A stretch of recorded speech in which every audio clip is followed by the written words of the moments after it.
Hello, my name is Tony.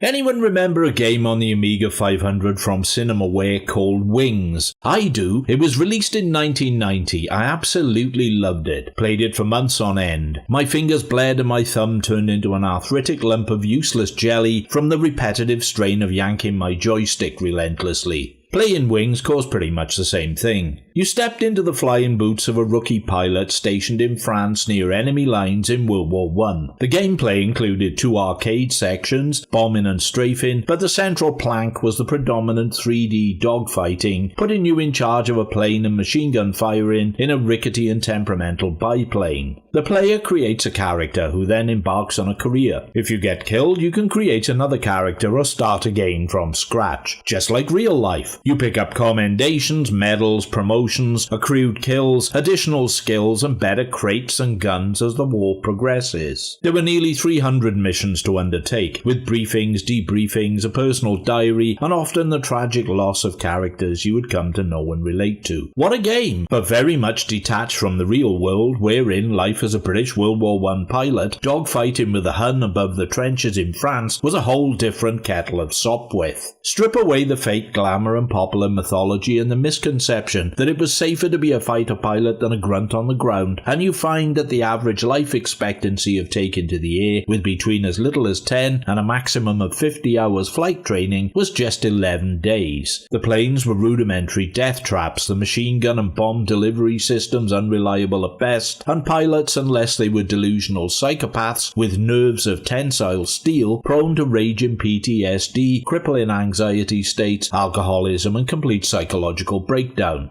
So whilst the picture painted to the public by the War Office was one of Biggles-like camaraderie, honour, glory and dashing daring-do, the real canvas was one of pants-shitting terror in the face of impending death, which is a bit different. In the history of film, there haven't been that many about fighter pilots in World War I. Most notable are the Blue Max in 1966, Roger Corman's underrated The Red Baron from 1971, and the very unfortunate Flyboys from 2006. Flyboys has probably killed this niche genre, being both a prime example of mind-scrambling historical inaccuracy and one of the biggest box office failures of its year of release. Historical inaccuracy is forgivable up to a point, but being a mindlessly stupid and intelligence-insulting pile of teeny bopper junk, somewhat less so. Which leads me to my personal choice of the best World War I aviation flick, Jack Gold's 1976 Aces High. Whilst the Blue Max focused on the achievement of celebrity and status and advancement through the class system via success in warfare, Aces High is more about demythologizing war and exposing the effects of combat trauma and its repercussions. It imposes a clever twist on R.C. Sheriff's 1928 stage play Journey's End, transposing the action to the Royal Flying Corps rather than the trenches where it was originally set.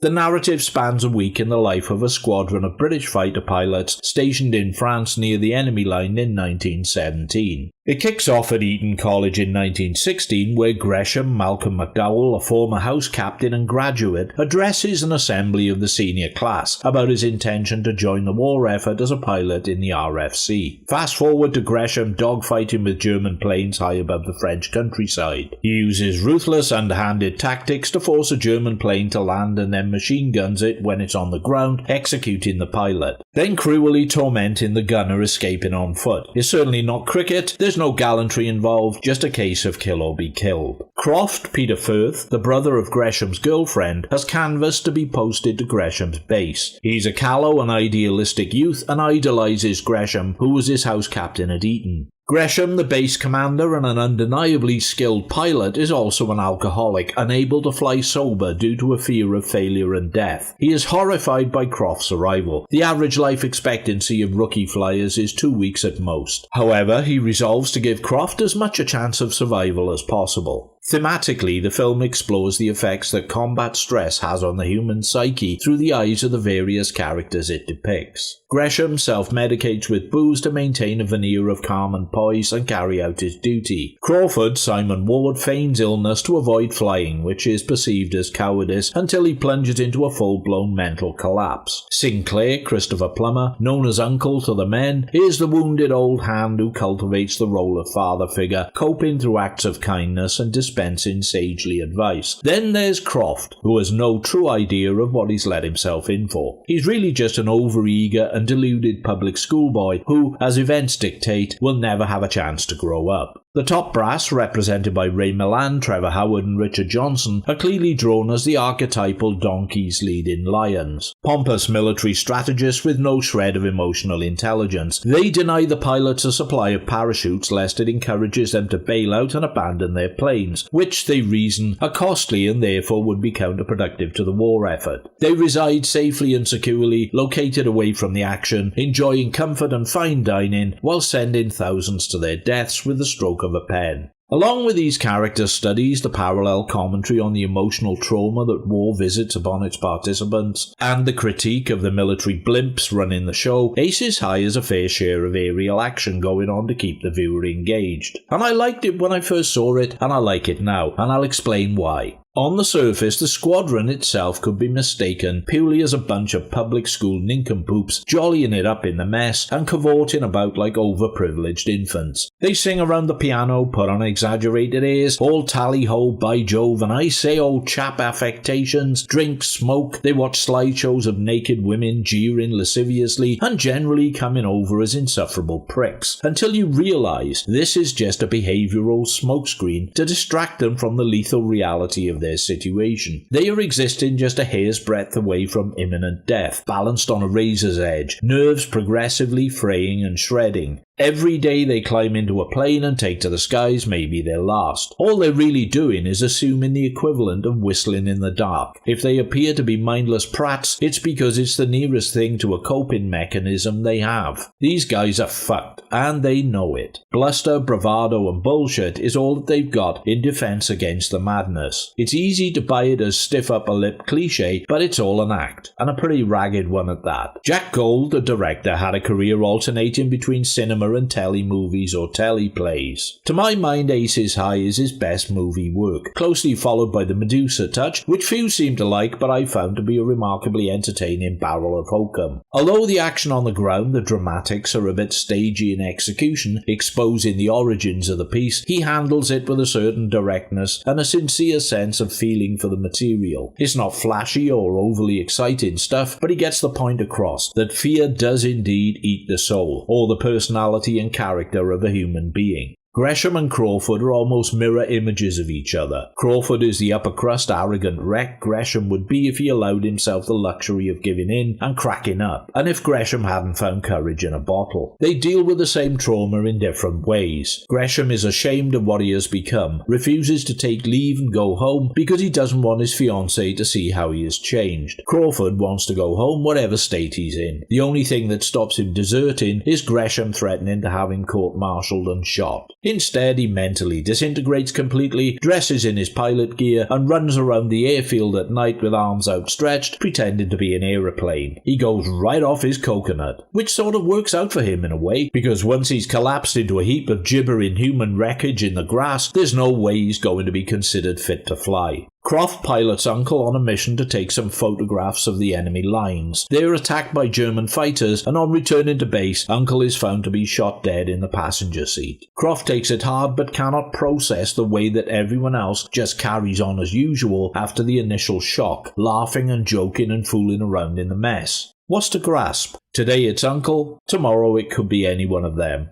Nothing to be gained by snivelling about it.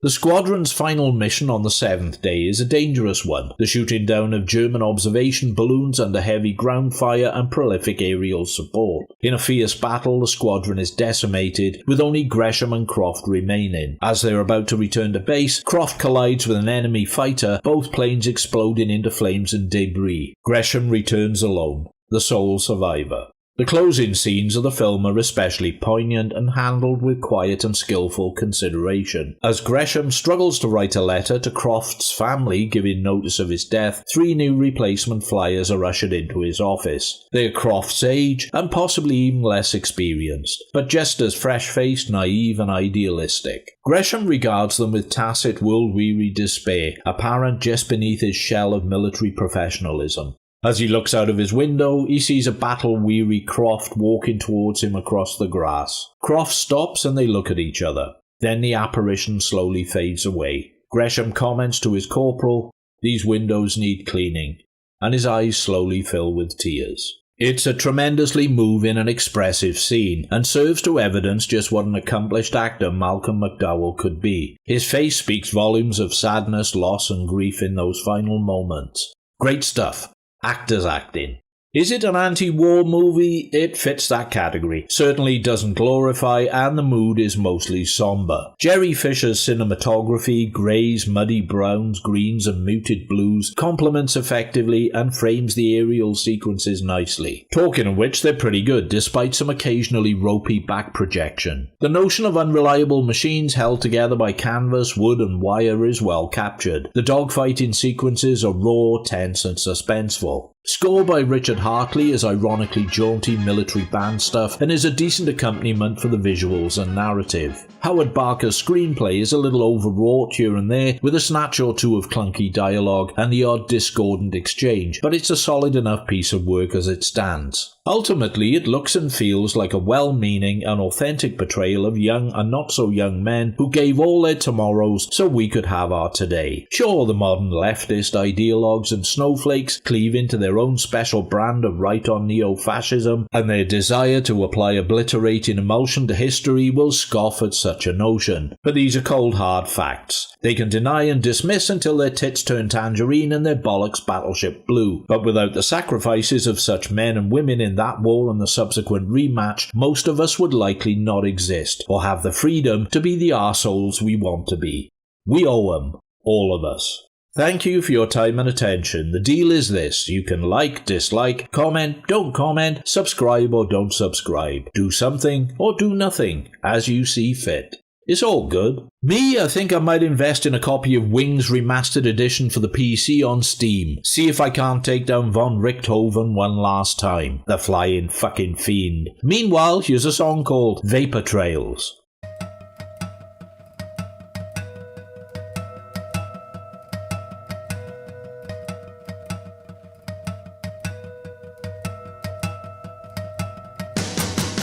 Blow the man down, it don't take much, a single brush stroke and a light touch.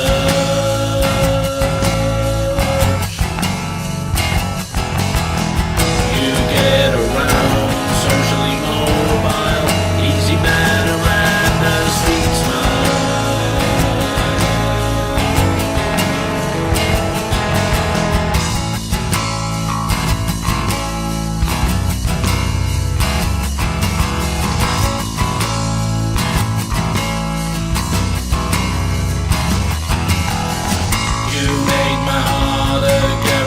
sail, going cheap in the thinning air.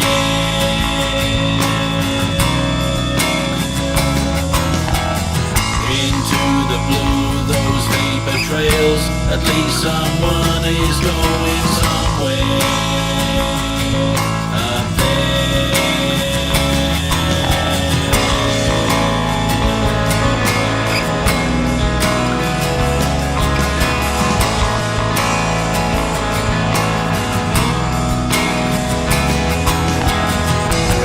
Bad news, it's not that hard. A dead man's hand and a death card.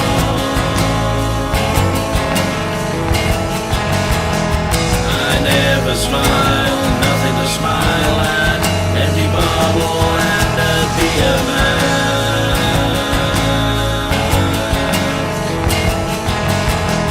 You made my heart a garage sale, going cheap in the thinning air.